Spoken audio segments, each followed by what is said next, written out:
Figuring out how to form and keep a relationship healthy, as well as knowing what you want in a relationship, can be a tricky minefield to wander through. We attempt to maximize our rewards and minimize our costs in our relationships to the best of our abilities. If the relationship is profitable and the outcome is beneficial to you, we will then commit to that relationship in an attempt to make that outcome more profitable for both parties involved. Certain relationships can be more difficult than others, such as an associate to a manager relationship. Not only is it difficult to navigate through a relationship in a way that can benefit you, but the television we're watching on a regular basis can also be affecting the way that we are forming and maintaining these relationships. The research done for this study found that there isn't always a line drawn between a friendship with a manager and a working, respectable relationship with a manager. Managers are becoming less strict with how they're forming their relationships and allowing more of a friendship to be formed instead of a manager to an associate relationship where they have more authority. So the result is that the associates are becoming lazy and not working as hard as they should be to get the job done. Relationships are everywhere. We form them every day, whether we see it or not. And what this presentation will show are the factors that we use in our everyday lives to not only form our relationships, but how we keep them afloat. This will also factor in the things that happen in our lives regularly that can sometimes strain our relationships, sometimes in a negative way.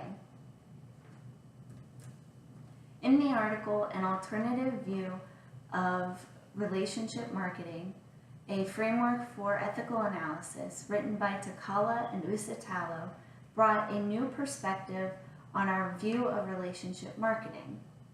The main purpose of the study was to research the relationship between the consumer and the seller from an ethical stance. We rely on others to do the right thing and be a good person. Without ethics, there's no code for what we ought to do. According to social exchange theory, social relationships are based on each partner's motivational investment and anticipated social gain. Takala and Usitalo also stated that there is a wide variety of relationship possibilities, and it is obvious that the different relationships will call for different types of maintenance in order to keep them thriving. Some relationships can be more profitable than others, depending on the amount of work that is put into them to keep them healthy and happy. When establishing a closer relationship, this may cause more cost than benefits, or potentially important relationships may be maintained or cared for so poorly that a crucial opportunity could possibly be lost for that relationship to grow into something that is bigger than what it was before. When companies become more dependent on other parties, their vulnerability increases. And with increased vulnerability, that means there's more loss in the relationship than there are rewards. Incorporating ethics into a relationship will make them more profitable with more equal treatment. More equal treatment will result in happier people, which will result in more better outcomes for these relationships. Knowing how to behave ethically is another thing, but it aids in better commitment to the relationships, allowing them to last longer and become something better. The outcome of this concept will result in overall better people. However, there is the belief that people have that makes them believe they don't need ethics, and that is something that will limit the full potential of these relationships to grow into something that is happy and has full potential to just keep growing and growing. Television impairs our reality of what relationships should be like, affecting how we perceive them, form them, behave in them, what our expectations are of them, and how we are treating the other person that we are in a relationship with. By analyzing the data collected from 392 married individuals, Osborne found that more viewings of romantically themed television and greater belief in the portrayals of of romantic relationships were associated with lower marital commitment, higher expectations and perceived cost of marriages, as well as more favorable perceptions of alternatives to one's current relationship. Not only do these things affect our personal relationships, but they also influence our professional ones as well. Television portrays beliefs that don't match what we get in real life always, making it more difficult for us to commit to those relationships for the fear of imperfections that might result in us not being as happy with that relationship. Osborne also stated that television can portray these false outlooks on our relationships, but sometimes we allow ourselves to take those false outlooks and actually work them into our relationships, and in return have the relationship not work because of our sometimes heightened expectations that don't get met. Not all TV is bad. It can be a great bonding mechanism for couples and for people to have for common ground to enjoy together. But the fault is in the false beliefs that are portrayed on the television shows that the people are watching, not with the people who are watching them. They just choose to believe what they see on TV and incorporate it into their daily lives. The type of data that I collected for this study was a content analysis of Panera Bread in Miami, Florida. What I was analyzing was the manager to associate relationships. I chose this because I was recently hired there for the summer, and what better way to analyze an organization than by being somewhere that you don't know anyone, you don't know any background about the organization or the people who are there, so that leaves very little room for a biased opinion on the organization and the people themselves.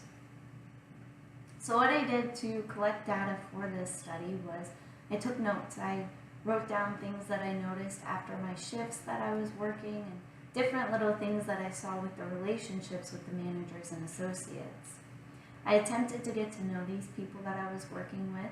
I asked them different types of questions, what their favorite television shows were to watch, their favorite type of music, the kind of social media they used, anything I could find that was common ground that we could elaborate on more and be able to build a relationship off of. What I found were I was working consistently with the same 4 men and 9 women. The 4 men were ages 20 to 22 and the women were 18 to 34. The men I found listened to the same types of music and surprisingly watched the same types of shows. One of them, their favorite ones, being a popular adult cartoon called Rick and Morty. The women were all different sorts of interesting. 5 of the women were Spanish descent and said that they enjoyed watching Spanish television and listening to Spanish music. 2 of them told me that they enjoyed reality TV, such as Keeping Up with the Kardashians or The Real Housewives. And the other 2 said they really didn't enjoy watching TV, but when they did, they enjoyed watching comedies or something that didn't involve a lot of attention that they would have to give. They like to concentrate on other things instead of having to fully invest their attention to a television show. Something that I had witnessed while I was working, which helps to prove my theory right and also wrong, is that I witnessed a manager who was trying to enforce the rules of our training videos that we have to watch on one of her associates, and the associate actually walked away from her, flipping his middle finger, and she just laughed it off and walked away. He went and sat at the computer and ended up falling asleep for about an hour since she didn't come back to check on him. I also found that the managers favor their employees. They have ones that they laugh with and joke with all the time and are always trying to have them working next to them, and they are punishing others who they're not the most fond of, such as by cutting their hours or not talking to them as much or making them do unhappy, very unpleasant things in the workplace. I also found that it was extremely difficult for me to try to form relationships with these people. They seemed to be extremely uninterested in trying to have a relationship. They were all everybody had their cliques and they were not warm and open to allowing new people into these cliques. So it was very, very hard to try and get to know them and try to analyze what type of people they are and if there was a possibility for a relationship there. I noticed the unequal treatment of employees the most while I was at Panera, and it made it very difficult to work there for the fact that I wasn't happy because it's hard to work somewhere where people don't talk to you and try to engage with you. The problem with my study that there is no physical characteristic to show noticeable changes in people and to know whether or not those changes are from watching certain television shows or if it's just how they feel a relationship should be. Television has put this idea in our head that we need to believe everything we see.